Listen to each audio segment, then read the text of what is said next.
Thank you so much. It looks like we got in.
Okay, this is my first test. Can you hear me through the hearing room A speakers?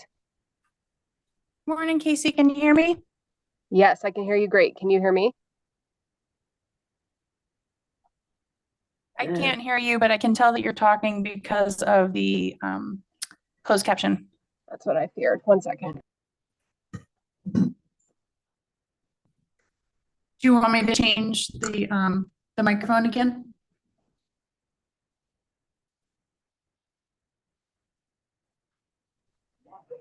I'm coming back.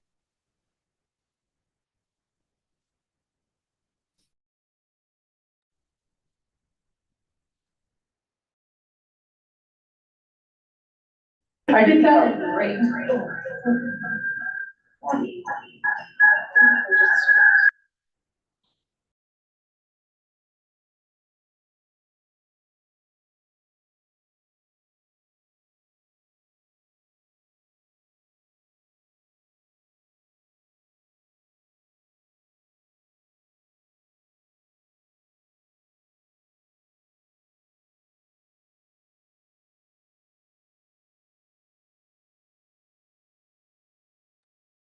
Can you hear me now? Yes, I can hear you. What about me? Yes, I can still hear you. Perfect. Thank you.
Years. Reclining years. Yeah. Yes, that's a good way to Well, put it. You know, at it's- least the traffic it's hasn't like changed. so little in that road. time. Yeah, right. No one's going back and forth. Yeah. It's awesome. Oh, it takes me, And just from Westminster, it takes me an hour. And some parts always have if somebody always Too much fun. somewhere. And, you know, I would start at 9:02, you study at 9. I always saw you were right next to us. And you start. No, This is one of the first things that Megan told me. She said, hi, my name is Megan Gilman. It starts Never at starts 9. Don't make a mistake. Start at 9. Maybe I'll find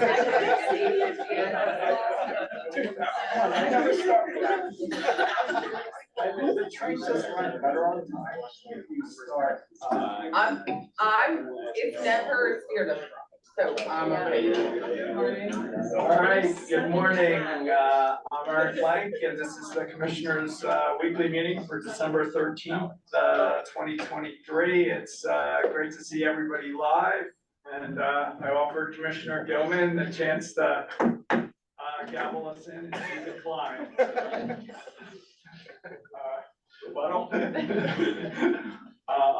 Let's start with proceeding number 23A-0572 BP-TA, Mountain Transport. We better do the consent agenda. Commissioner Plant. I would vote to approve the consent agenda, and Commissioner Gilman will gavel in at a time of her own choosing, I think. Is what I heard. Thanks, everyone, for doing that this morning. Super appreciate it. I too approve the consent agenda. Off to a rocky start, as do I. Now, Mr. Graham. Yes, is this still the microphone here? Yes. Yes, thank you. Yes, I'm Gary Gramling of the transportation staff. This is the second application from Purgatory Resort doing business with Mountain Transport. They're based out of Durango. It's an application for temporary authority to operate as a contract carrier. Was filed on November 27.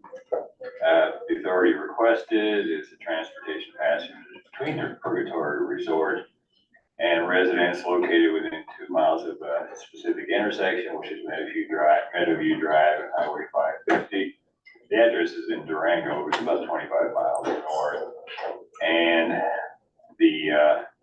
it's restricted to providing transportation to the member and guests if residents are within the Cascade Village homeowners association. The area itself is known as Cascade Village.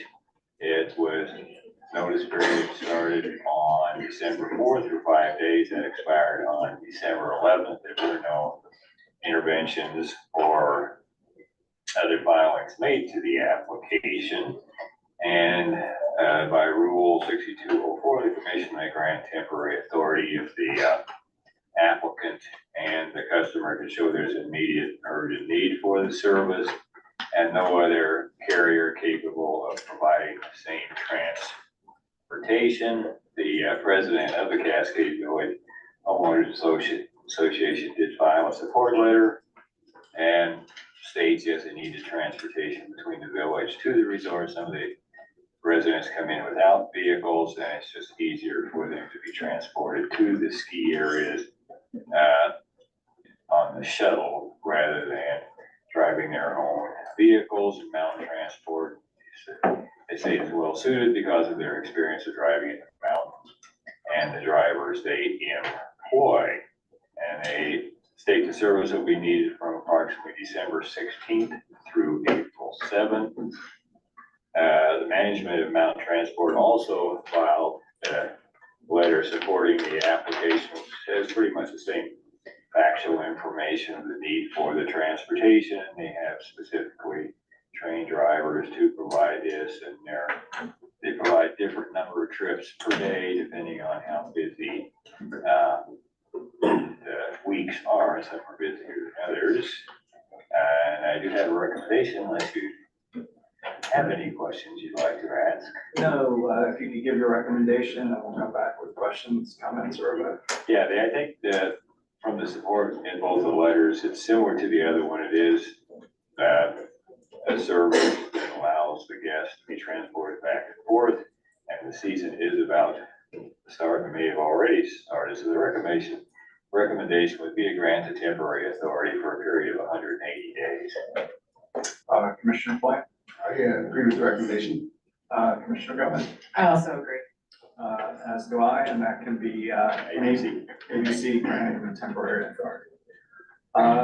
Proceeding 23A-0592R, BNSF Railway Company, Dr. Fishaber.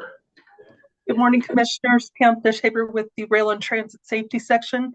BNSF filed a motion for an expedited review and approval of an application requesting an expedited review to replace the section of bridge that was destroyed during the derailment that occurred on October 17th of this year.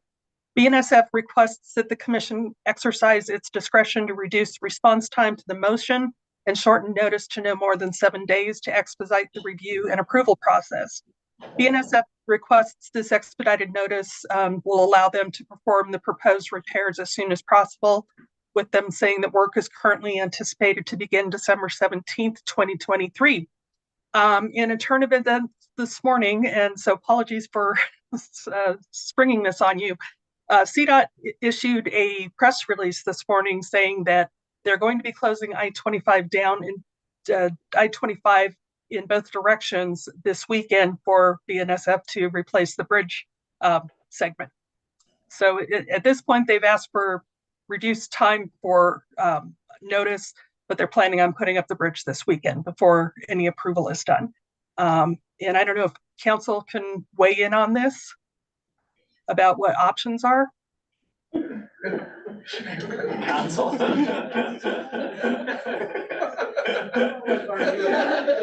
Dr. Fishaber, I think you may owe your apologies to council, not us. In terms of options, you mean alternative routes beside I-25 this weekend? I tried to email early this morning. Sorry.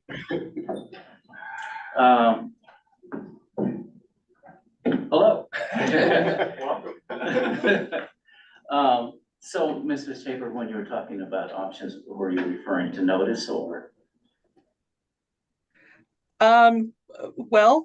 Notice, or if the Commission can require CDOT to not close the roadway this week, you can wait until the bridge structure is approved, or if the Commission just wants to approve the bridge structure today.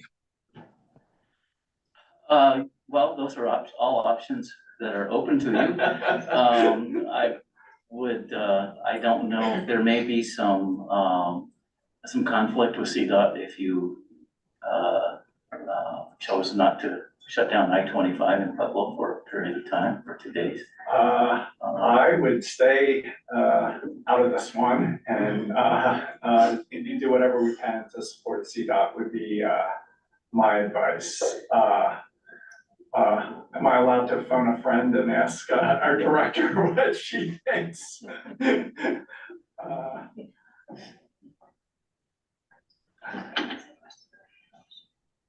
Chair, thank you. I agree. This is one of the state's critical arterials, and if CDOT is able to get out there and get that bridge fixed within this time frame, although I wish they'd given us a heads up, I think if the Commission is willing to allow that go forward, it would be, I think, helpful to the state.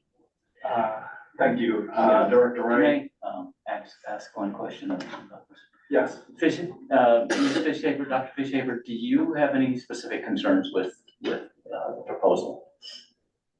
I spent this morning reading through the structural reports and looking at the plans for the bridge reconstruction, and I don't have any issues with any safety issues with it. Also, to let the Commission know, CDOT has intervened in this matter. It's just some people at CDOT, we're not talking to other people at CDOT, so. Okay, thank you. Thank you. Yeah, I think let's support CDOT and defer to them and give them what they need. So Commissioner Plant, are you all right with that? I agree with that recommendation. Commissioner Gilman? I also agree. As do I. And if we need a written decision, that can be ABC, Dr. Fishaber. Thank Does you. that give you what you need? Yeah, good.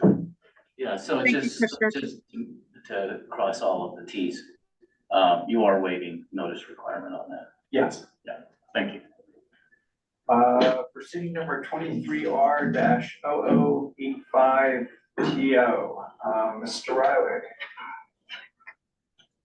And Ms. Harper. Good morning, Commissioners. Ruthie Harper of your Commission Council. Mr. Riley is also available for any questions. This matter comes before the Commission for consideration of recommended decision number R230721, issued on October 24th by Administrative Law Judge Hahn. The recommended decision adopts amendments to the Commission's rules regulating towing carriers contained at 4 Code of Colorado Regulations 723-6. By interim decision number C230740, which was issued on November 1st, the Commission stayed the recommended decision on its own motion to allow for a full review of the proposed rules. On November 13th, by its towing filed exceptions, requesting 2 changes to the recommended rules. No responses supporting or opposing the exceptions were filed. Our decision today is whether to adopt the recommended decision and rules and any modifications you may wish to make to those. Chair, I would propose today to go through each exception with the recommendation and a vote, and then the commissioners can discuss any other issues relating to the recommended decision and rules. That'd be great. Thank you, Ms. Harper. As brief background, the commission initiated this rulemaking proceeding through a notice issued February 22nd, 2023, and referred the matter to an ALJ. The ALJ held 4 public comment hearings as part of the rulemaking. Dozens of stakeholders, including towing industry representatives, consumers, state legislators, consumer advocates, and the Attorney General's office, provided comments during these hearings.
Nice recovery.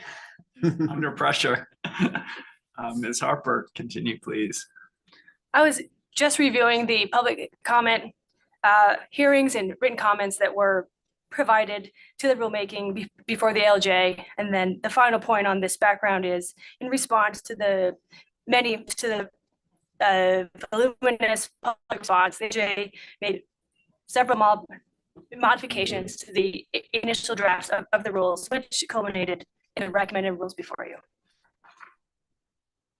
Turning now to the exceptions, First exception, White's request, the commission modify the rule language regarding the information that a towing carrier must record on each tow invoice, specifically concerning the name and address of the property owner authorizing the tow. Wyatt states an authorized agent may authorize the tow on behalf of a property owner. Wyatt's towing also argues that requiring the name and address of the authorizing party may subject that person to a dangerous situation, while at the same time providing, they allege, no additional consumer protection. Can pause here for questions or proceed to a recommendation. If you can give your recommendation, that'd be great. I recommend that no modifications to the recommended rule language is necessary to account for an authorized agent authorizing a tow. The rule is already broadly defined property owner to include an agent of the property owner. And so the concern about disclosing identifying information for the person authorizing the tow, I also recommend maintaining the language in the recommended rules.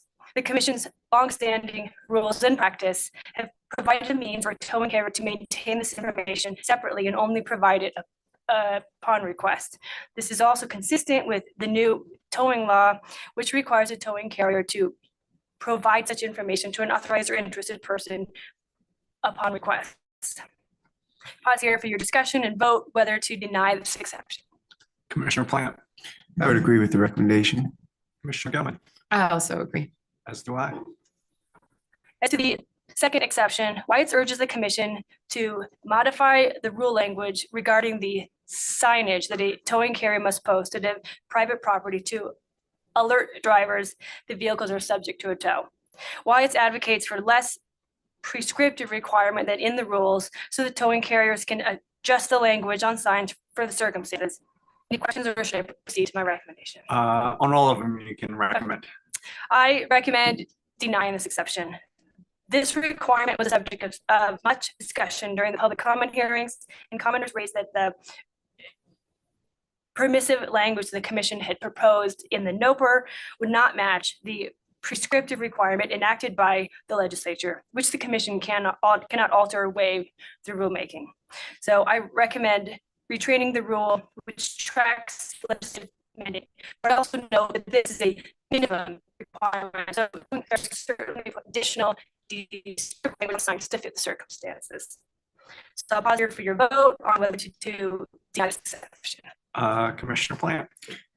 Thank you, Mr. Chairman. So just to be clear, the language, the specific language needs to be on the sign, but it doesn't need to be the only thing on the sign. It just has to include that language. That's correct. Yep. And that is a clarification that the order can make by the non-exception. Great. I agree with the recommendation.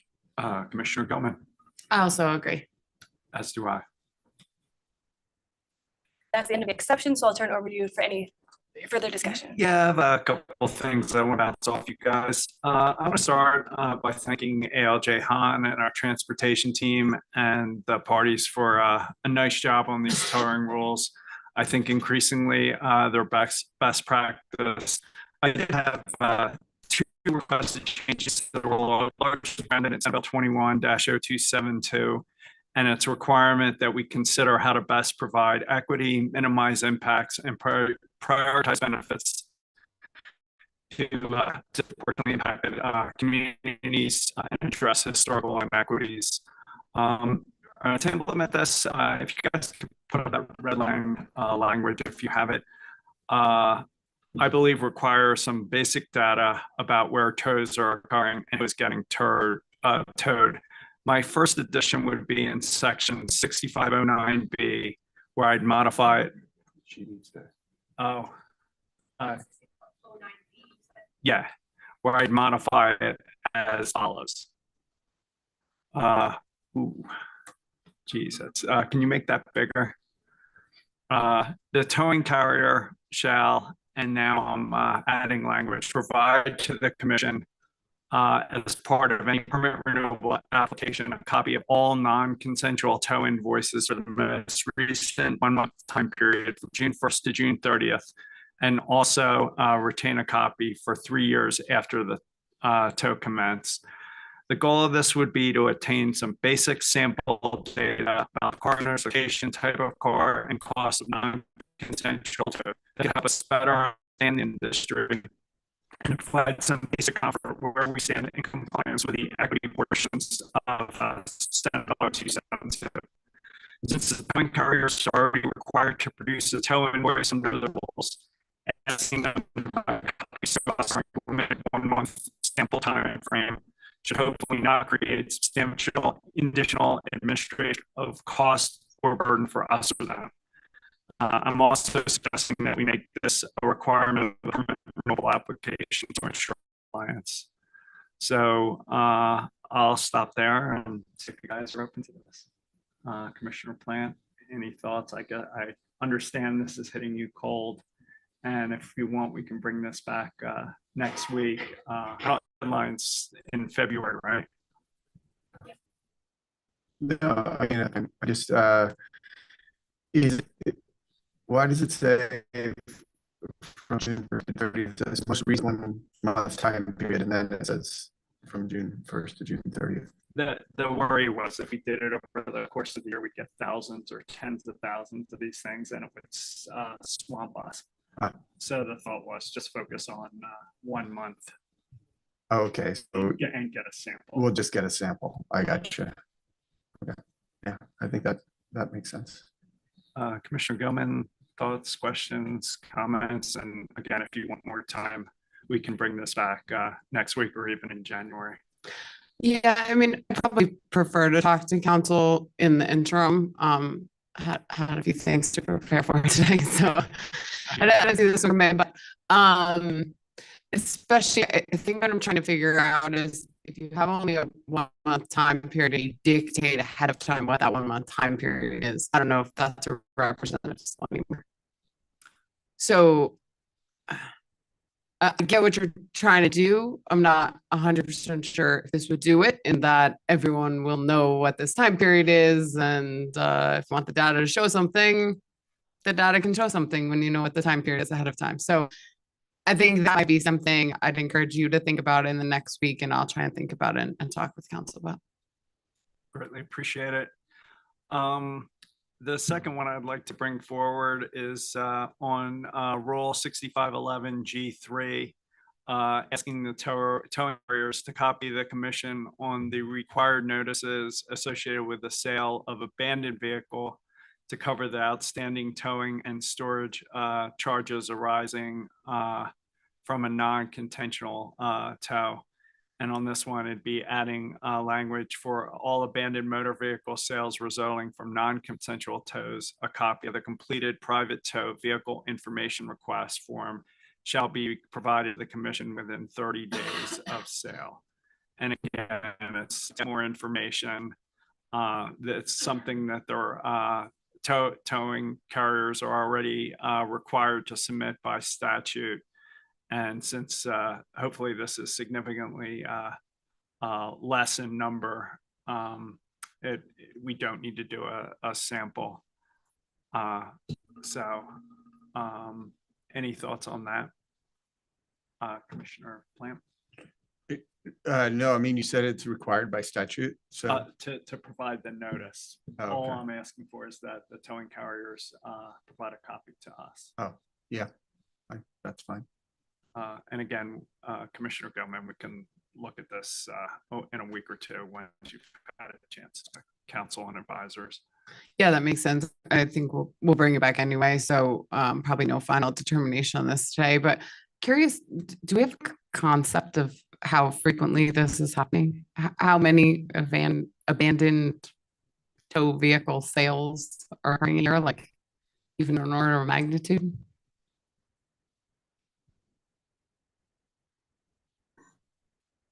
Thank you for that, Commissioner Gilman. We've had conversations with Department of Revenue. That the particular form referenced in the draft here references the private tow vehicle information request form. That is a Department of Revenue form. In its current iteration, it's the DR 2008A form, and it contains various information such as the date and time of the tow, where it was towed from, specific vehicle information like the make, model, all of those, all that relevant data. based on our recent conversations with DOR officials, they have agreed to furnish the commission staff with a report that kind of captures, at least for the entirety of the 2022 calendar year, all of the forms of that nature that were processed to completion during that 2022 calendar year. So we should have a lot better information in the next. They indicated they may have it to us as soon as by Christmas, in which case we would have kind of a generic sense of how frequently this is happening. Because right now, I think without that data, we're just guesstimating. I mean, it could be a lot, it could be in the tens of thousands, or it could be less than 1,000. We don't know for sure.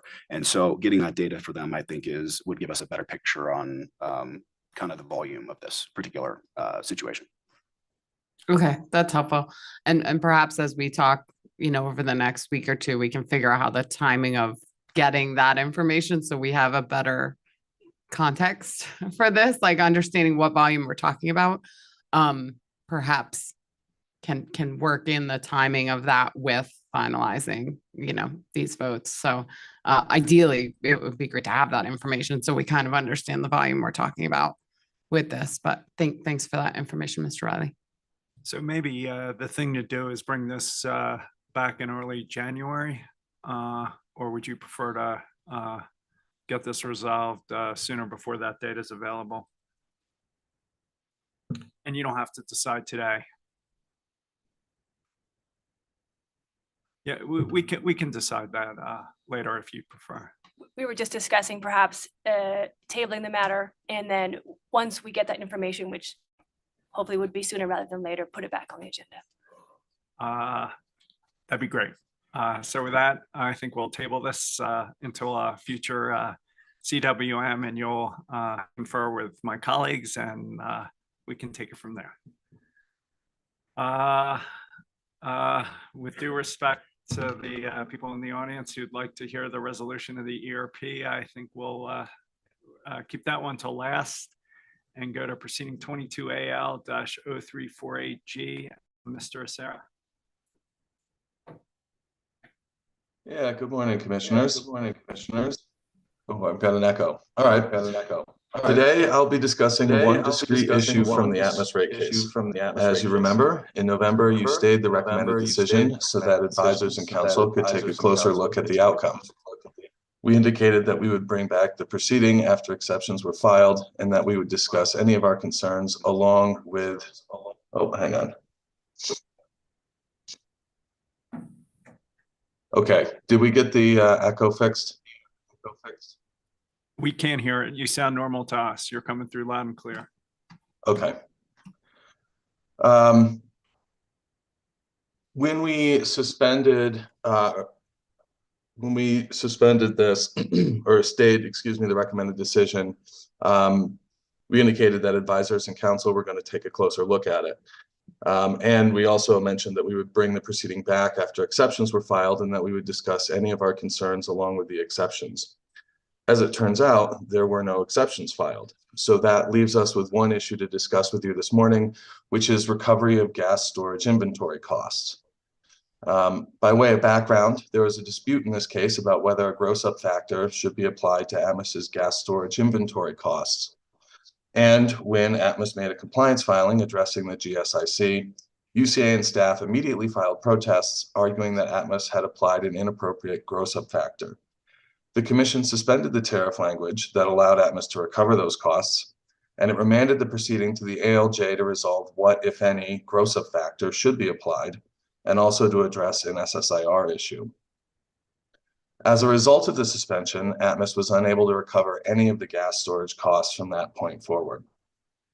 While the proceeding was with the ALJ, Atmos filed a lawsuit against the commission that, among other things, argues that it should be entitled to recover its GSIC from the date that its GSIC tariff language was suspended.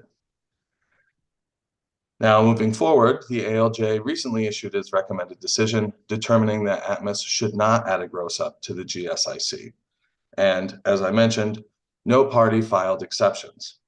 So today I have a few very brief decision points or recommendations for you. I recommend that you authorize Atmos to collect through the GCA's deferred balance reconciliation process, the stored gas costs from the effective date of the tariff sheets that we suspended in this proceeding to the effective date of the GCA that implements the modifications to Atmos's GCA calculations that will need to be made in accordance with the recommended decision. And in that way, we'll fill that gap. I also recommend some timing changes for tariff filings that were ordered in the recommended decision. So instead of 5 calendar days, 14 calendar days from the effective date of the decision that issues from today's CWM, for Atmos to file a new advice letter and modify tariff sheets number 5 and 6 on not less than 2 business days notice in order to place the compliance tariff sheets PUC number 7 into effect. And instead of 10 calendar days, 14 days to file a new advice letter and modified tariffs for the SSIR. And finally, with those modifications, I recommend that you adopt the recommended decision with no additional modifications. Commissioner Plant, I support the recommendation. Commissioner Gilman, I also support the recommendation. as do I, and that can be an ABC decision consistent with your recommendation. So thank you, Mr. Estrella. Thank you. Proceeding number 23A-0532G, Atmos approval of its quality of service plan. Ms. O'Neill. Yes. Good morning, Commissioners. I'm Erin O'Neill with your fixed utility staff. I'm here to discuss proceeding number 23A-0532G, which is an application filed by Atmos Energy for its inaugural quality of service plan, or QSP. In recommended decision number R2301 in the company's last rate case, proceeding number 22AL0348G, the administrative law judge directed the company to work with staff to create its first QSP. The Commission's final decision number C230293 in that same rate case proceeding ordered that Atmos shall file an application for approval of a quality of service plan no later than 180 days following the effective date of this decision. Atmos timely filed this initial QSP on October 31st, 2023, including supporting testimony and a proposed tariff sheet. The initial QSP covers a 3-year plan period from 2024 through 2026. The company states that it worked with staff to develop its initial QSP, and the proposal includes metrics focused on safety and adequacy of service. Specifically, the QSP proposed quantitative metrics in 4 categories: emergency response time, damage prevention, leak repair timeframes for grade 2 and grade 3 leaks, and customer notification regarding customer-owned yard lines or coils. The proposed QSP includes no penalties for the first implementation year of 2024, but does include penalties for 2025 and 2026. The potential penalties proposed are $44,000 per metric for a maximum annual penalty of $176,000. A QSP annual report is to be filed by February 15th for the year preceding the results. Prior to filing that annual report each year, Atmos commits to meet with Commission staff and other interested stakeholders to review the performance results and discuss the effectiveness of each QSP performance metric. Penalties will be assessed on a calendar year basis, and any negative financial incentive penalty incurred would result in a one-time bill credit applied in the billing period after the annual report is filed, so approximately March.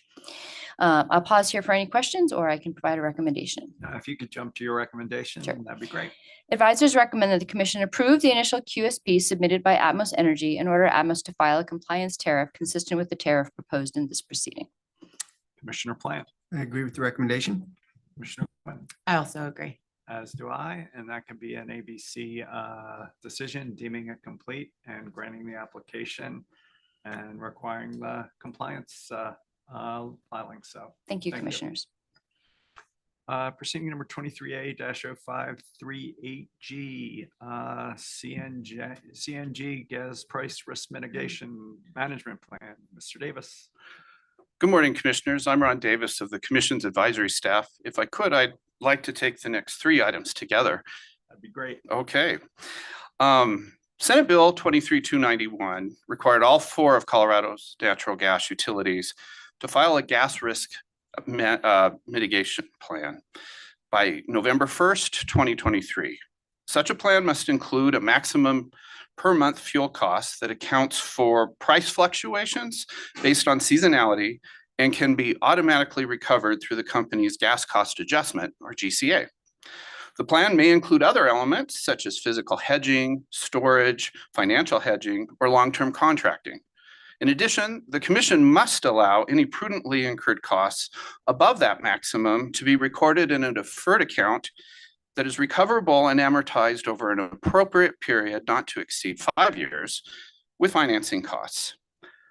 Public Service filed its application to approve a plan in proceeding 23A 533G. The commission established a shortened notice and intervention period for that application and has already approved the plan as an unopposed matter. Similar plans for Colorado Natural Gas, Atmos Energy Corporation, Black Hills Colorado Gas are on this morning's agenda. These 3 other plans are unopposed based on the lack of any intervention pleadings. Each of the 4 plans incorporate 2 central features. The first is a maximum cap on the GCAs that's equal to 180% of an historical average. This cap is proposed to address high natural gas costs in colder winter months when high prices are combined with higher demand and natural gas bills are significantly impacted. The second main feature of this plan is a minimum threshold, and that would equal, in this situation, either 60% or 80% of either a 3-year or 5-year historical average of their GCAs. Within these parameters, each utility would seek to build up a reserve, and that reserve would not exceed a set amount for each utility, and that reserve would be used when natural gas prices are higher, but built up when natural gas prices are low. CNG, Atmos, and Black Hills each acknowledged that these plans were developed with the support of the staff of the commission and with the Colorado Office of the Utility Consumer Advocate.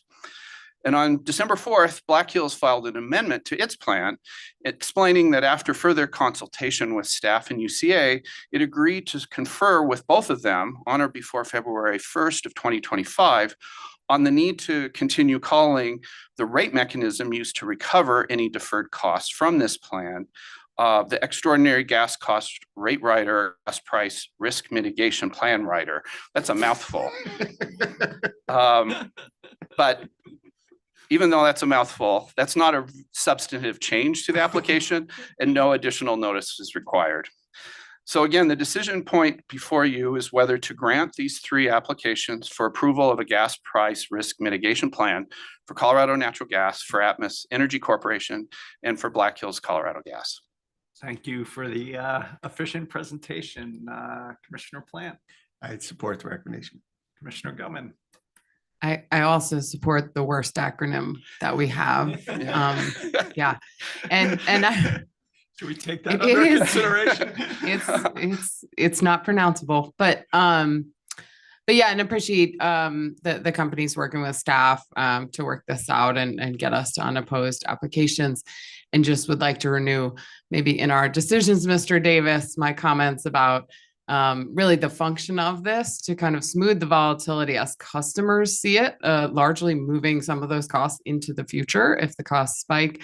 But the things that are in our control and are not in our control in terms of the actual volatility of the market itself. So appreciate if we can reflect those comments that I think we had last time in these decisions as well. I support, I share Commissioner Gilman's concern and support our request to put language like that in the order, and would just echo her appreciation to staff, UCA, and the utilities for resolving this. While totally acknowledging Commissioner Gilman's point, I think this could have really helped us in December of 2022 to spread the costs out and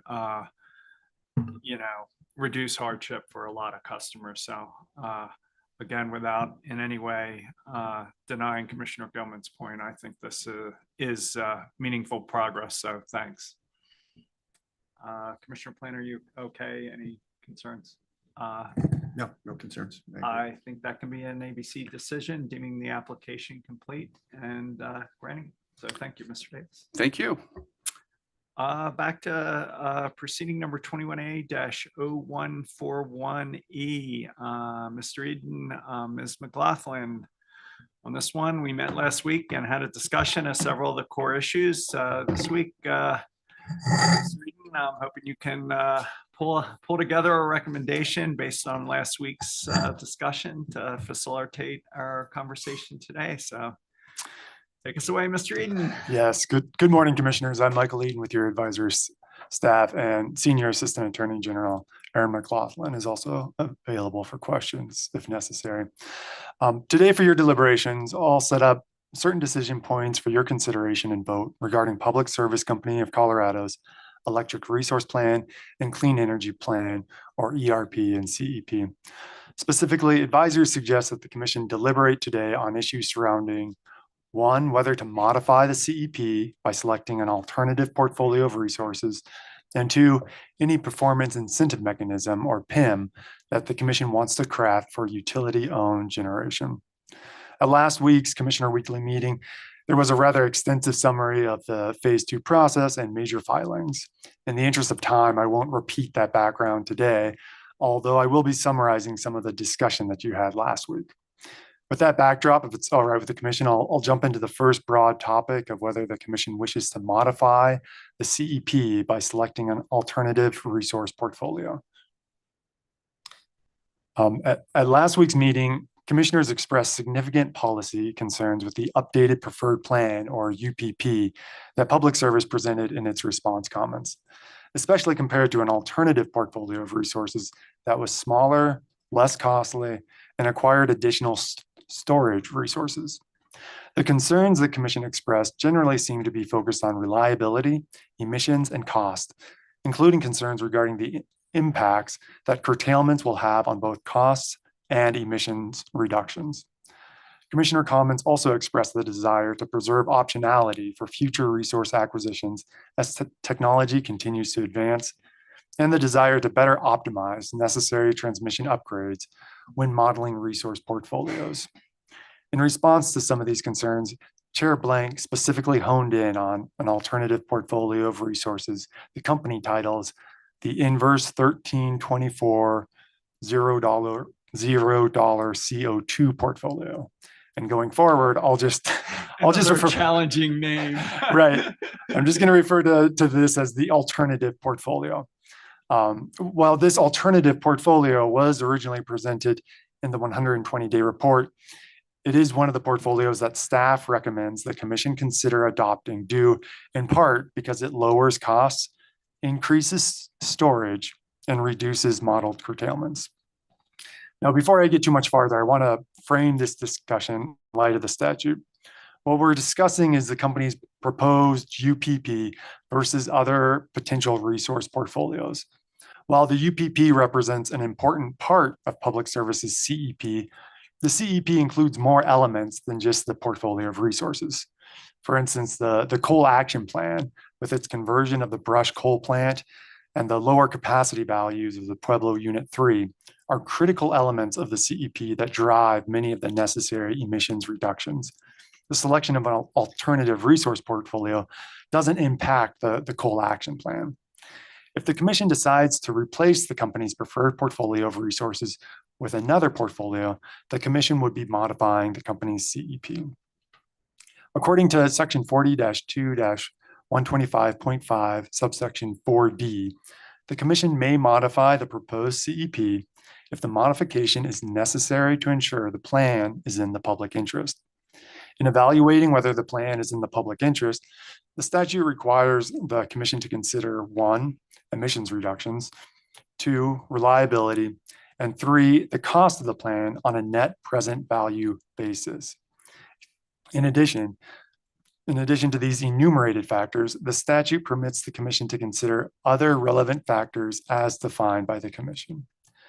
So the first decision point before you is whether modifying Public Services CEP to include a different resource portfolio is necessary to ensure that the CEP is in the public interest. I'll turn it back over to you for your discussion or any questions, or I can offer a recommendation based on what we heard last week. Yeah, if you could jump to your recommendation, that'd be great. And we'll come back with questions, comments, discussion, or a vote.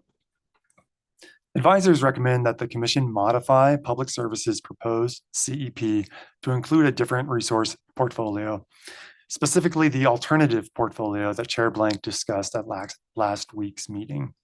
As support, advisors first note that on a net present value or NPV basis, the alternative portfolio has a lower cost than the UPP, even without considering the costs associated with curtailments that the model does not include.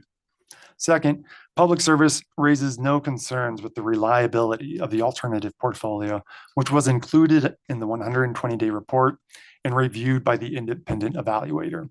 Indeed, when the company tested the alternative portfolio under the extreme summer scenario, the alternative portfolio performed better than the preferred plan, which closely resembles the UPP. Third, although the UPP appears to achieve greater emissions reductions, particularly in the interim years, in its Phase 2 CEP verification report, the Colorado Department of Public Health and Environment, or CDPHE, opines that the alternative portfolio exceeds the clean air targets and is expected to cut CO2 emissions by 86% by 2030. Moreover, as the commission discussed last week, the predicted emissions reductions from the UPP are optimistic because, among other things, the estimates don't include all of the likely curtailments. Now, this rationale relates to the three enumerated statutory factors, but consistent with the commission's discussion last week, three unenumerated factors further support amending the CEP. The first such factor is the cost to customers more generally, and not just on an NPV basis. On this point, the commission noted that affordability of electric service is already a concern, and that the UPP does not consider all of the curtailments that are likely to occur or their associated cost.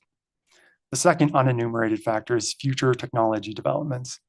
The alternative portfolio, which is smaller and less aggressive than the UPP, provides additional time for the commission to better understand and take advantage of developing technologies that might reduce the cost of or eliminate the need for new generation and transmission resources. Similarly, while the alternative portfolio has a lower best value employment metrics or BVEM score, the alternative portfolio leaves more space for additional acquisitions in future ERPs when the commission continues to refine its BVEM analysis. The third factor is transmission concerns. Several parties raised concerns about how transmission network upgrades were and were not integrated into the model. Selecting the smaller alternative portfolio better addresses these concerns because it provides more time for the commission to consider alternative strategies, such as modeling techniques that would enable the commission to have greater confidence that the acquisition of new resources minimizes costs associated with transmission investments. In conclusion, after considering the enumerated statutory factors of reasonable cost on an NPV basis, reliability, and emissions reductions, as well as the unenumerated factors of cost to customers more generally, future technology developments, and transmission concerns, the commission should find that the modification of the CEP to include the alternative portfolio is necessary to ensure the plan is in the public interest. Thank you, Mr. Eden. And I'll just jump in with some thoughts and then turn it over to you guys. As I said last week, I think we're ultimately going to need all the wind and solar, as well as the storage and new transmission, including the MVLE line that's in the preferred plan. At the same time, however, I think that delaying approval of some of the new generation, as discussed last week, and as Mr. Eden suggests, until the JTP process next summer provides some real benefits. First, delaying some of the new generation would allow us to better understand the cost, value, timing, and need for the new transmission before we're committed to building it. If we approve all the generation that's in the preferred plan, I'm concerned that we may be obligated to the new transmission, no matter what the cost. As I said last week, I think we're better off doing what the company did in the CPP, which is committing to the new transmission ahead of at least some of the new generation. Delay may also provide us with a greater sense of the locational benefits of individual generation projects, which could enhance competitive tension and increase the locational capacity value of the winning bids. Second, in the updated preferred plan, the in-service date of some of the new generation is several years after the in-service date of the transmission. For me, this alternative plan better aligns the in-service dates of the new generation with the needed transmission. This alignment cuts model curtailment by at least a factor of 3, from over 15% to 5%, and likely significantly reduces the difference between model and actual curtailment. Third, this alternative approach may be more balanced over time as it delays some of the resource acquisition into the JTP process next summer, instead of acquiring the overwhelming majority of new resources now. Fourth, early in the 2024 JTP process, I'd like to ask the company to provide us with a comprehensive long-term rate analysis that fully includes all of the investments that the company is claiming to the financial community that it will make in Colorado, including for new distribution, wildfire mitigation, transmission upgrades, transportation electrification, and distributed renewables. It should also include analysis that better quantify the actual levels of resource curtailment above the model levels. As we grapple with trade-offs between cost, emissions, and local community support, having more time to resolve critical uncertainties involving rates, transmission, capacity evaluation, curtailment, and other things like that will be of significant help. I just conclude by saying, even with this more cautious, no regrets alternative approach, we're still approving, in this case, almost 6,000 megawatts of new generation on a coincident peak demand system of under 7,000 megawatts, representing over $12 billion in invested capital, with more likely to quickly follow. So I support the recommendation by Mr. Eden, and would love to hear where you're at, Commissioner Plant. Take it wherever you'd like to. Thank you, Mr. Chairman. And I also support the recommendation, and I agree with the comments you made. I think that taking this approach really gives us an opportunity to reevaluate the process for transmission evaluation, and also how it relates to future generation that we're putting on the system. We have a lot of transmission where we are freeing up capacity through closures, and I would like to see how we can best take advantage of that capacity before we start building new capacity necessarily. And the other issue, I think, is Mr. Chairman, as you have brought up in discussions around the Denver transmission investment issue. I'd like to see what we can explore on the distribution system within particularly the Denver system, but really how we can mitigate the need for expensive transmission investments by better managing that load, whether that's through dynamic distribution system management, or expanded storage resources that are on the distribution system, or other ways in which we can mitigate the impacts on the transmission system, rather than just building to a much higher capacity as a default. And I think one of the things that I think we're all pretty much taken aback with was the level of transmission costs that came up between phase 1 and phase 2. And I think that process needs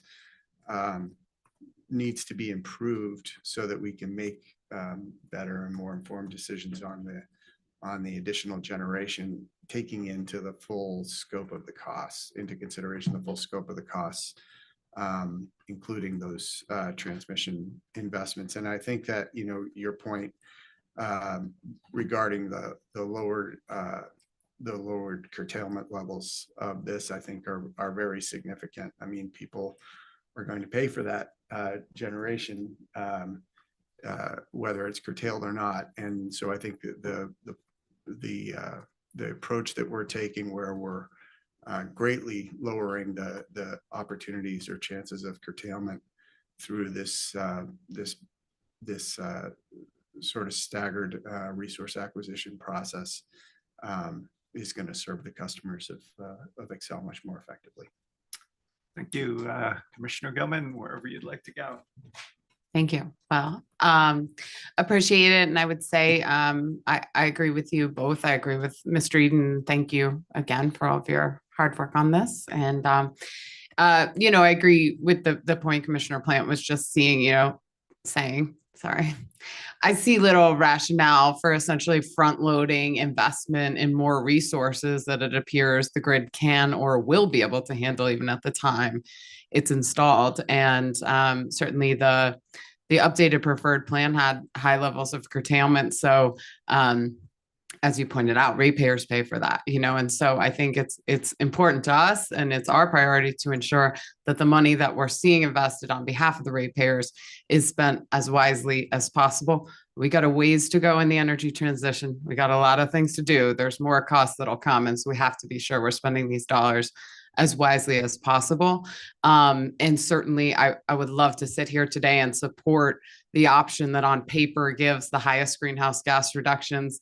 But I think there are very significant doubts that those greenhouse gas reductions are what we actually get, especially in those interim years, in the short term, where we're seeing really high levels of curtailment under the preferred plan, the updated preferred plan, which doesn't even include this issue of deliverability with the transmission issues. And so, I can't sit here and identify that would be the best way to go forward, because I think there are such significant doubts about the transmission, the deliverability and curtailment of that. And really, as we're looking, as I said last time, at some of our neighbors already struggling to pay their utility bills, I can't say that's a good use of their money to proactively invest in that.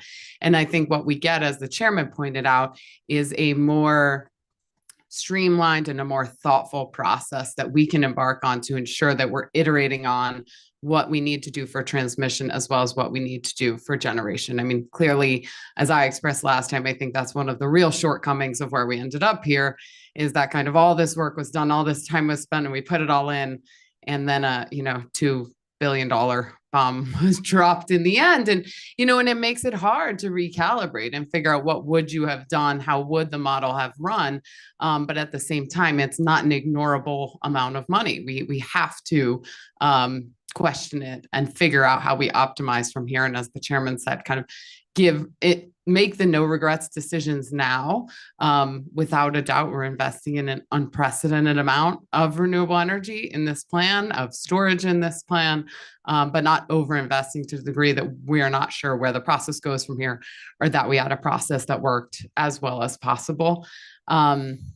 And as you pointed out, I mean, I certainly hope we see great opportunities in the future, in leaving this room for more development and what will come, especially in potentially cost advantages on some of the more emerging technologies, to really see things be able to compete, as we move forward. Sorry, in a way that's meaningful. I do think it's unfortunate that the BVM score on the alternative portfolio presented by Mr. Eden is lower than what we saw in the utility preferred plan. One thing I noticed in going through kind of the data in different portfolios is the BVM score very much moved kind of with the utility ownership percentage. And without a doubt, the alternative portfolio has a lower level of utility ownership than the preferred portfolio did. And so, I think certainly the benefits outweigh the negatives here. But probably for me, especially as we look at the next DRP and the next DRP, and we'll probably deliberate again next week, I think, and talk more about the next DRP. But I think it would be very helpful if we see IPPs and, and our other partners in this ensure that they can come to the table with BVEM at higher levels than we're seeing right now. Because right now we're seeing it I think, track with utility ownership. And I think that's an expectation for the future that IPPs should be paying attention to as we move forward. Only other thing I wanted to mention with regard to the alternative portfolio does still include new gas generation. And look, I wish I was sitting here today in 2023 telling you we're not investing in new gas generation. Certainly, I'd hope that's where we'd be. And, that I think on balance, we have a really great plan. We're putting on, as I said, unprecedented amounts of renewable energy. But there's still a bit of it that's very disappointing. I wanted to say to the public commenters, commenting and really imploring us to stop investing in new fossil generation. I hear you. I largely agree with you. But we have an obligation, especially under statute, to ensure that this plan is reliable. And the company gave their analysis of what is reliable, and there were essentially no options that didn't include, for any reasonable cost to avoid new gas generation. And I find that sliver certainly disappointing. I didn't want that to go unsaid. If there were another option, I guarantee you I was trying to find it, but I didn't see it. And I think we've landed at the place that is the most reasonable. And in the end, I think the gas, for what it's worth, provides us an insurance policy and a way to ensure that we can support this great amount of renewables we're bringing onto the grid. And for sure, the worst case scenario is not having the reliability to support the state and ensure we can do what we need to do. And that is a worst case scenario than building, what is a fairly small amount of new gas generation. So just want to acknowledge those public comments. I get it. It didn't go unheard, but I don't think we realistically had another option in the record that would have supported moving in that direction. So that's it. I appreciate it, and would echo your comments. I'd also reiterate for the company and for the other parties, what we're doing here is an incredible transformational thing, breaking new trail under conditions of enormous certainty. So I just want to recognize the company and the parties for the transformational nature of what we're doing, and would just echo there's opportunities in the JTP process for all of it, the solar, the wind, the new transmission, the MVLE, and more storage. So just want to really recognize the leadership and transformational nature of what we're doing. Would you like to add something to that, Commissioner Gilman? Yeah, sorry. I didn't want to reach for the gavel. That was too much. That's too aggressive. I didn't want to go without mentioning as well the Hayden biomass plant, which is not in the alternative portfolio presented. I mentioned this last week, but to me, of course, I think it continues to be of considerable importance to support our transitioning communities in the state. And I certainly don't want, this decision to communicate anything different than that. But I think we have a really great opportunity in the Just Transition Plan that will come this coming year to really squarely address that issue in a way that puts all of those proposals on even footing at the same time and really sets a process to review those. And, I'd ideally like to see as many proposals as we can see in that for a whole assortment of resources to support those communities. I don't think that specific proposal was well enough supported this time around. There's a lot of unanswered questions, especially around the cost of it. Sorry, I don't know how to make this computer be quiet, so I'm sorry. So just wanted to also communicate that, that continues to be of great importance. And I think the opportunity is coming to really address that in a fulsome way. And I didn't see the opportunity with, the one solitary kind of proposal in here to really address it in an appropriate way that I think not only took care of that community, but of all ratepayers at the same time. And I'm certainly hoping that's where we get in the Just Transition Plan. I mean, I support much of what you said and would just say, I'd like to bring this back next week and the following week for a full discussion and guidance on next steps. So we'll let you frame that up hopefully next week before we get into the Hayden biomass, maybe a fuller discussion on natural gas and all the other issues we have to resolve. So if it's okay with you, let's take that up next week. That's fine. I just, sometimes things get lost in translation and there are notable things about the alternative portfolio that are different. And it was all considered is, yes, I think fair. Yes. And heard. Do you want to, unless you have anything else, Commissioner Plant, can we jump to the PIMS? Sure. Another item that the commission discussed last week was the application of PIMS to company-owned generation. Again, I won't repeat the background information that was provided last week, but for context, I'll note that Public Service proposed both a cost to construct PIM and an operational PIM. Regarding the cost to construct PIM, the company requests in its response comments that the commission impose a fixed capital cost on a portfolio basis. In its initial PIM comments, Public Service noted the possibility for a deadband with sharing PIM at a project-specific level. Staff also proposed a PIM that would fundamentally alter how costs associated with utility-owned generation is recovered. Several parties expressed support for staff's PIM, but staff does not propose that the commission attempt to adjudicate the specifics of staff's proposed PIM in phase 2. So the first decision point before the commission is whether to apply a cost to construct PIM on company-owned generation, and if so, the specifics of the PIM. I'm happy to answer any questions, but I'll pause here for your discussion. I'll start again. As I said last week, regarding the PIMS, I was very relieved to see that the company had sharpened its pencil and was willing to stand behind its pricing and performance metrics as bid. This confidence and willingness to share risk is important to me, given that we're approving roughly $5 billion in company-owned investments, even with the alternative plan.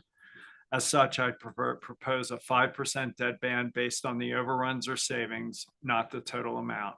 For a 5 to 10% variance above or below the company's original baseline proposed point cost, I'd allocate 40% of the risk benefit to the company using the methodology it proposes.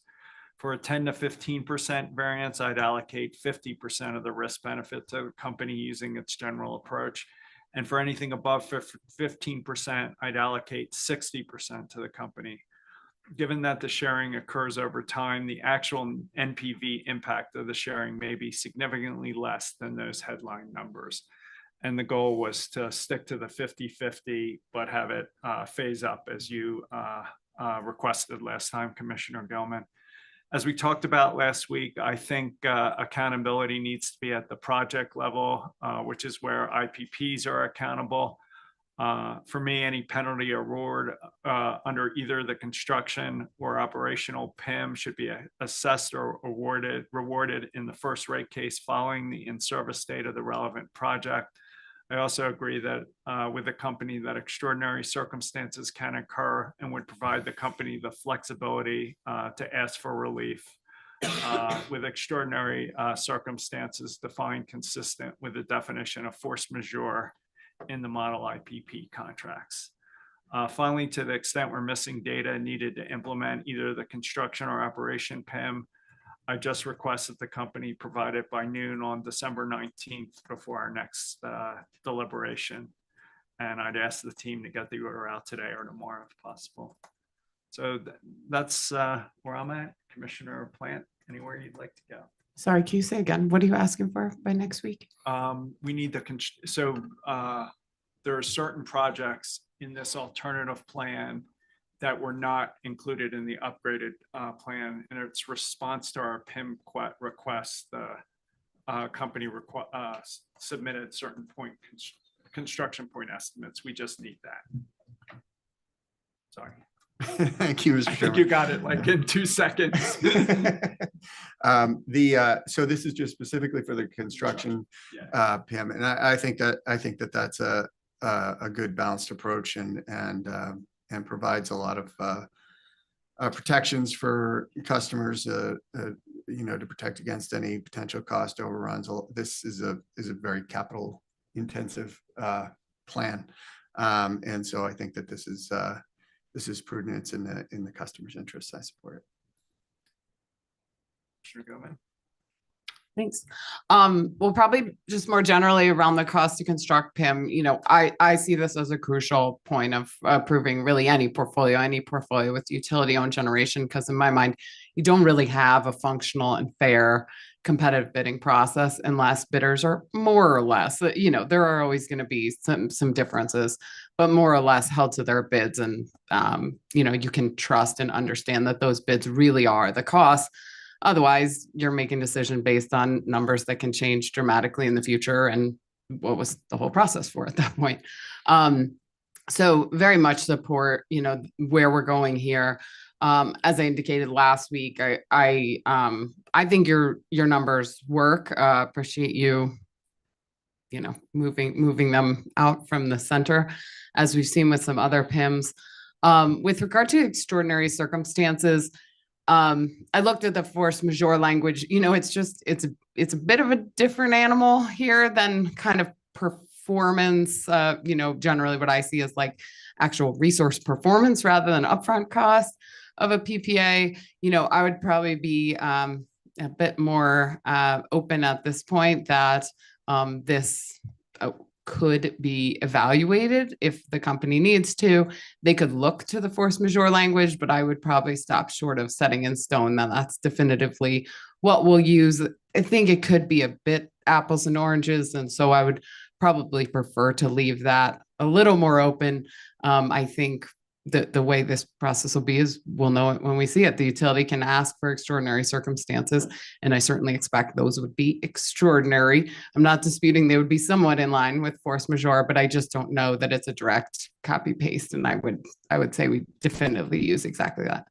I'm fine with that. And I just say the core concept between force majeure is control. If, as a developer or an owner, you have control of something, typically those costs are on you. And if you don't have control, act of God type stuff, then it's not. So we can do this as a TBC decision and work through the language. Yeah, and I think there are things in the force majeure exclusions that are not necessarily in control, still not acts of God, right? There's this whole squishy middle. And so to me, I would rather refer them to it. That could be a basis upon which to look, but not necessarily commit at this time. I think that's a process that would run out if or when the utility actually, submits a claim to that. And then let's see. I think that's it. I certainly, I had stated last time, I very much agree on the project level basis. I think that's a crucial part of ensuring that we actually have competitive bidding. In the competitive bidding, every bid stands alone and it stands on its own attributes. And I think that's an important aspect to preserve in the PIM as we go forward. Oh, I know what it was. The one I asked you for clarification on, the point costs for where we don't have those in the alternative portfolio, since those weren't provided. I mean, as I understand, we could essentially require it further in this proceeding, or perhaps in like a follow-on CPCN, see those costs. My only concern with doing it in this proceeding would be if there's any risk that delays things. We've still got, goodness knows, we've got triple R to go. We've got some other process here. And I think it's crucial, especially given the delays we've already seen in this process, that we get things moving and that things absolutely move when we're done with this process, so that we can ensure those bids can move forward, can be lived up to. So, I mean, I guess to my understanding, and, Mr. Reed, maybe you can chime in if I'm wrong, like these are just mathematical facts. Like there's not a lot of gaming that could be done. There's not a lot of dispute that there will probably be around these numbers. So, I guess I don't see the risk in moving those to the CPCN and getting those in the CPCN and nailing down all the details of like financially exactly what the PIM looks like for each individual CPCN with those point costs in the CPCN. I'm just a little nervous that like any more process we add to this at this point could delay things. And I know that's untenable for the parties. I think it's untenable for us. So like, and I guess I don't see the risk. If this was something that could be gamed or would be highly controversial, I'd feel really nervous kicking it to the CPCN. From what I understand, this is like some division, and it will be easy for parties to understand. I'd like to ask for it before next Wednesday and before our deliberation. If somehow that's going to spin it out, we can do what you suggest, but let's ask for it and see what happens. Okay, so the assumption there would be there's no way it can delay the process because you'd be asking for it before we meet again. Yes. Commissioner Plant? No, that makes sense. Sorry. I think that works. That is my concern. I don't want anything getting delayed. So presuming we can get it before and it doesn't cause any additional kinks in the process. And if it looks like it will, it sounds like we somewhat agree this could happen in the CPCM process. You want to jump anything on that, Mr. Eden? Are you ready to jump to the operational PIM? Yeah, a couple things on that.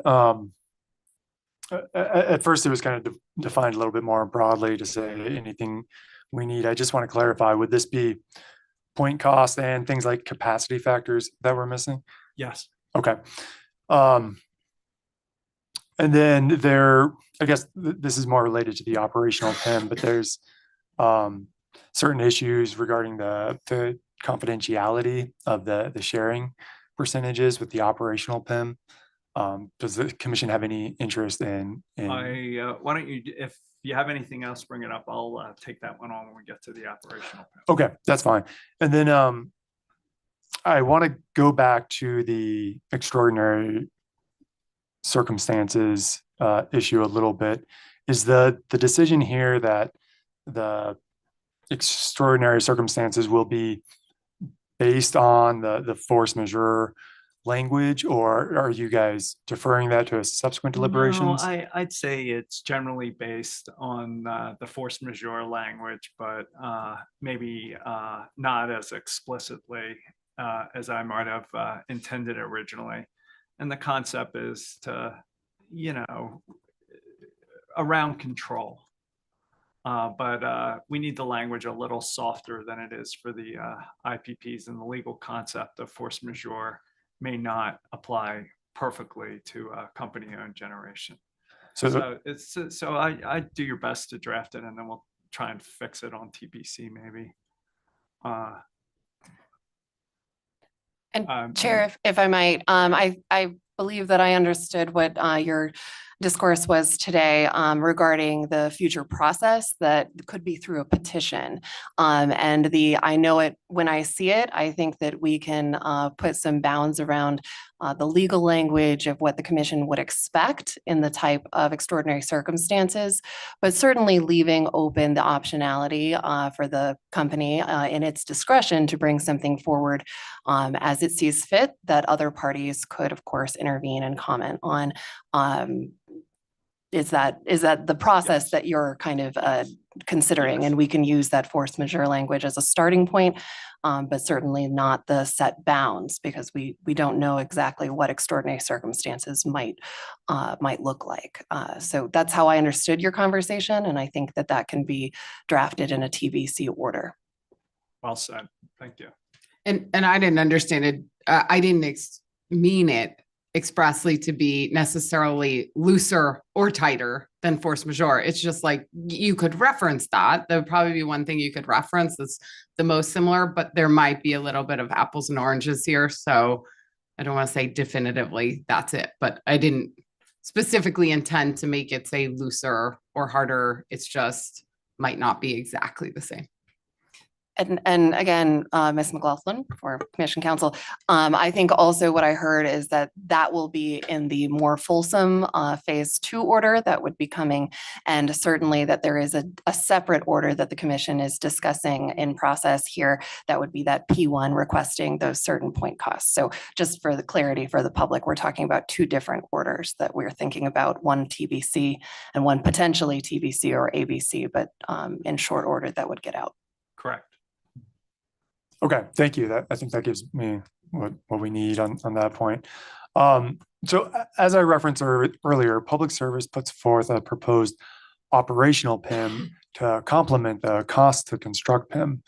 The operational PIM would be based on the levelized energy costs, or LEC values, provided in the confidential Appendix P. Based on the Commission's discussion last week, I have a recommendation, but I'll pause first for your discussion or any questions you have. Yeah, let me see if I can lay out some thoughts. On the operational PIN, I'd mainly adopt the company's proposal with the following metrics. The baseline for the PIM is the levelized energy costs set forth in the corrected Appendix P. The calculation of the levelized energy costs will not include curtailed volumes. The performance evaluation for projects will be conducted on a 3-year rolling average basis, and the operational PIM will be applied on a project-specific and not a portfolio basis. I wouldn't do the company's proposed 15% dead ban and instead establish a 5% dead ban around the baseline within which the company would receive no reward or penalty. In connection with a smaller dead ban, I would propose that we apply the company's calculation structure for the PIN penalty and its numbers, and that the company proposed in its original response to our request for a PIN. I'd keep to the same language for extraordinary circumstances. I'd support the company's request to recover costs through the ECA or RESA for any time period after the in-service date of the project, but before the project is placed in base rate. I'd also ask that the company reconsider classifying the sharing percentages as being confidential. It seems like that could be public. Finally, as it requests, I'd allow the company to adjust the operational PIN to avoid double penalties or double rewards being included in the operational PIN, given what we do in the construction PIN. So with that, Commissioner Plant, anywhere you'd like to go? Yeah, the operational PIM for me is, it's a little bit of a, it's a little confusing because, I mean, using LEC, I think is in my mind is a little bit problematic, just because your LEC is made up of your capital construction costs, which we're already addressing in the capital PIM. It's got profit and capital structure, which changes over time and it's different depending on the rate case, and then you've got dispatch, and you've got basically capacity factor. Of those three, it seems like what we're going after is capacity factor, right? I mean, so I feel like if what we want to go out after is and make sure that we're achieving is capacity factor, then that makes a lot more sense as a basis for what we would set an operational PIM on. We've already got the capital costs under the capital PIM, and like I said, the capital structure and the cost of debt and company profit all change. So I feel like if the purpose is to go after capacity factor, then we should just address that. I think it's broader than that. I think it's availability, capacity factor, future capital costs, and O&M. And you want to get all of those. And I think as proposed, they're going to try and take the capital cost out of that piece of the operational PIM. But I think that mechanism for withdrawing the capital costs isn't fully clear and may have to happen in the CPCN.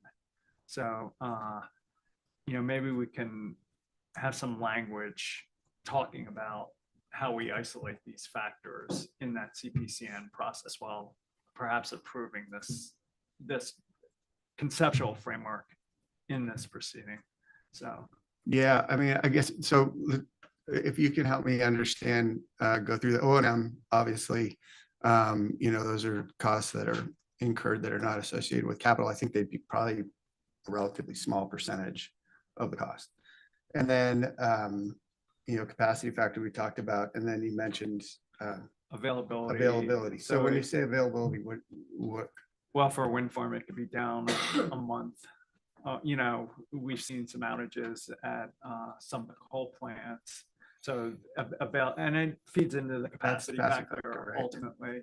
I mean, ultimately, if you're taking a look back and you say you have a 40% capacity factor and you look back and in to fact, account for availability. yeah, And the other one would be future capital costs. So you build it, you have your initial capital costs. that kind of O&M. I mean, usually it's thought of different. O&M is like the ordinary stuff, and then the capital would be if you need to replace, a major replacement that you'd amortize over time. So that would be another category that would be swept in under this that wouldn't be necessarily included in capacity factor. Yeah. I mean, I think any major, investments are going to have to go through approval. Through prudency, but it wouldn't necessarily have a cost sharing mechanism. So this would share the economic cost of the new capital between customers and the utility in ways that a simple prudence review wouldn't. It's just a different standard. Yeah.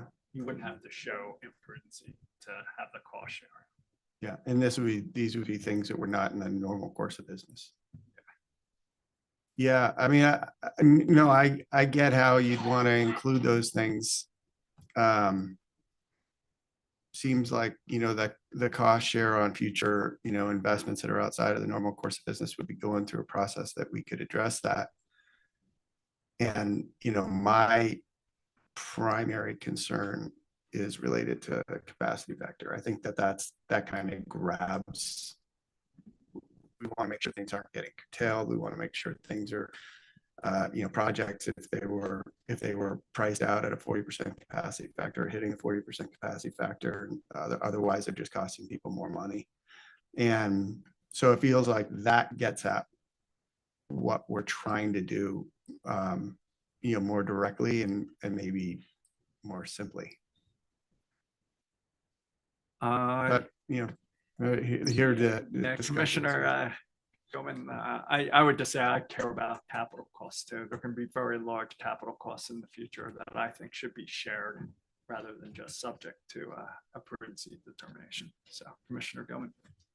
Yeah, so I think similar to the first PIM, I think given kind of operational history and concerns, that this is also an important area for us to drill down into and ensure that we have not necessarily cost certainty in the future, but a better way to ensure that ratepayers are not kind of just endlessly paying out for maybe some, improvements or poor operation or as it is. So just as a basis, I think this is also an important thing to do.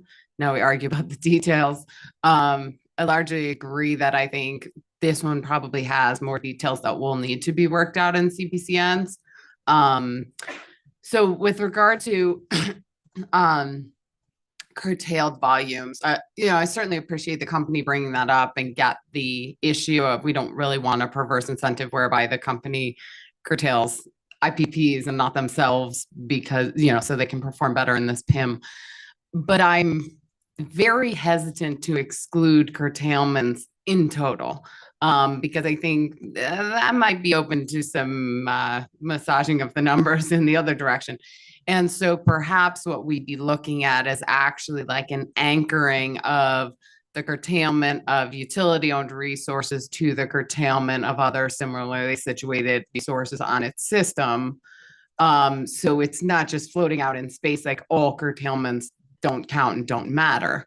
I don't think that's true, but more or less the expectation is the curtailments are basically on par with other similarly situated resources, meaning, I would think more or less the same type and geographic location, with the same kind of circumstances that would impact curtailment. So I'm just hesitant to summarily exclude it because I am not sure that we don't care or that wouldn't affect the math in a different direction if we completely ignore it.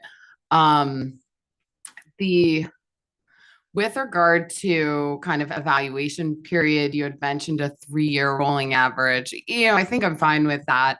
But I had expressed early on in our discussions a desire to also institute some discipline around timeliness, especially timely completion of projects. The modeling, basically everything we are planning for is for these certain dates. Everything is intended to operate and be in operation by the dates planned. And I still think that is a critical piece for us to keep our eye on as we move forward, and certainly something that IPPs would be held to, in their world. And so my suggestion on how to work that in to this, short of making a third PIM, which everyone knows we do not need around this, but would be that first 3-year rolling average commences on the planned in-service date. And so I don't think it's a massive kind of penalty. Certainly there are 2.5 more years or whatever it is that get averaged with that. But to show that the planned in service is that, and that is a negative performance situation, that the resource was not operating at its planned in service date. And so that would maybe be a friendly amendment if that rolling average starts at in service date, to show the importance of timely completion of these projects, just as other projects would be expected to be. Yeah, the double counting issue, I don't know. I certainly agree with Commissioner Plant. The LEC inherently includes the cost to construct. I think if there's some transparent numbers here, yes, you can back that out of LEC. It's not LEC anymore. I don't know what it is, right? But yeah, I don't disagree with the metrics that you want captured in terms of, yeah, I think capacity factor captures availability, as you both debated, as well as any future capital and O&M costs. I think we need some more information than we have right now about what all assumptions, the LEC basically has to be dissected in that CPCN to say what was the intended capacity factor, what were the intended O&M costs that got you to that LEC. Obviously, it has to add up to what was in the bid, but we need to do work in the CPCN to see what those individual baselines are, so that you really understand kind of performance around those as we move forward. So conceptually, I'm on board, but I think this one has some more work to be done in the CPCN, which I don't think necessarily a bad thing. I think, probably our duty, our job here today is to communicate to the company and to others that this is the plan conceptually, and that some of these details will be worked out in the CPCNs for the specific projects. We may need to bring this one back next week, but I just say a couple things on curtailment. We did not put that risk on the IPPs, so it seems maybe not appropriate to. I'm not indicating they'd have any risk for that non-performance, but that curtailments aren't completely ignored, in that, kind of the concern brought by the company was, well, we might curtail our stuff less and other people more to get a higher performance. I don't want that to happen. I also don't want them to curtail themselves more, because oops, we're also waiting on this part that's coming from Germany or whatever. You know what I mean? So that's why I think just for transparency purposes, for the proper basis and anchoring, I think you anchor it around the similar curtailments that are happening, at least as a concept. And this could be something that's nailed down in the CPCN. I'm just not ready to jump and say, I know we don't care at all, because I'm a little worried. Is there a perverse incentive in the other direction then? I don't know. I'm not sure there isn't. I'd be a lot happier taking that up in the CPCN and trying to resolve it on this record at this time in this case. And I think I need to look at the numbers on the rolling average. I think there may be a better way to do in-service dates in the CPCN than trying to mess around with a rolling average on this schedule in this case. Yeah, I guess what I'd look for us to do then, in probably the decision that'll come out, after next week's meeting, would be either within the operational PIM express our interest in kind of pursuing in-service date as a thread that comes into this, or more broadly, pursuing in the CPCN in service date as a thread that comes in, just so this is transparent. I don't want this to be a surprise. I mean, I think I've been saying it for weeks, but we still don't see it in the proposals. I think it's a very soft way to get it in. I don't want it disappearing completely because I do think it's an important part of performance. I'll just highlight that again. I think the glass is more than half full here, and the company came forward with some really creative and helpful approaches late in the case. And I just want to express at least my appreciation for them doing that. And it may not be perfect, and we may have to adapt in the CPCN, but this is way better than where we were 6 or 8 weeks ago. So let's keep sight of that.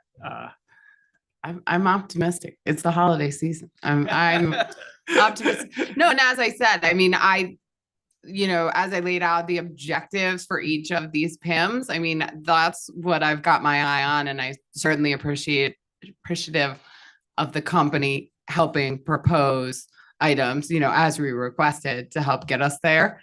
And we got more work to do, no surprise. I just don't want anybody to be surprised in the future. So trying to lay it all out there. These are the things I'm interested in and want to try to achieve here, whether it's here or in the CPCN. Perfect. Mr. Eden, is there anything else you need on this one to keep our conversation going next week? Okay, so it sounds like the commission will be bringing at least the operational PIM back for further deliberations next week. Maybe, I think there's, I think we all got to think about it a little more, so.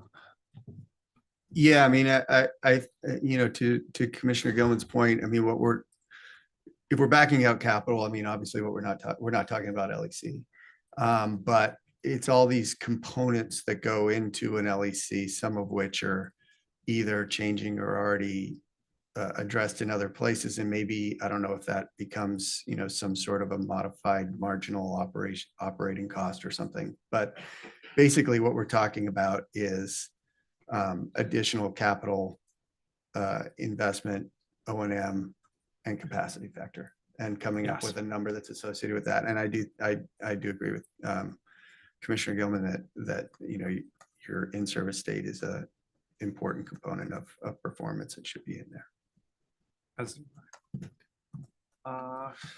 One other further question. You mentioned, Chair Blank, asking the company to reclassify or consider reclassifying the sharing percentages that it includes in its initial proposal when it sets forth the calculations for the operational PIM. Are you interested in setting a deadline for when the company responds to that request to consider reclassifying that? How about the next Tuesday at noon? I mean, that would work for advisors if it's okay with the commission. Commissioner Plant? Commissioner Gilman? Yeah, I mean, at some point we're going to have public discussions about what numbers are appropriate. So it's inevitable, probably. Anything else on this one, Ms. McLaughlin, Mr. Eden? I have nothing else for today. I think we have some things to bring back, and I think we heard the conversation and can set some framework for your discussion next week, given what we heard today. Mr. Eden, anything else? Yeah, I think the rest of it we can bring back for next week. I just conclude by saying I think we're breaking new trail here, and just appreciate everybody's willingness to move it forward. So with that, I think that concludes our agenda today. Commissioner Plant, any final comments? No, sir. Commissioner Gilman? Nothing additional. And Hold on. I was just going to ask for the order that is, I think, a quick ABC. order, ABC. Okay, thank you. Was there anything else in that? No, thank you. That was it. Great seeing everybody in person. Really nice. Thanks. And with that, we're adjourned.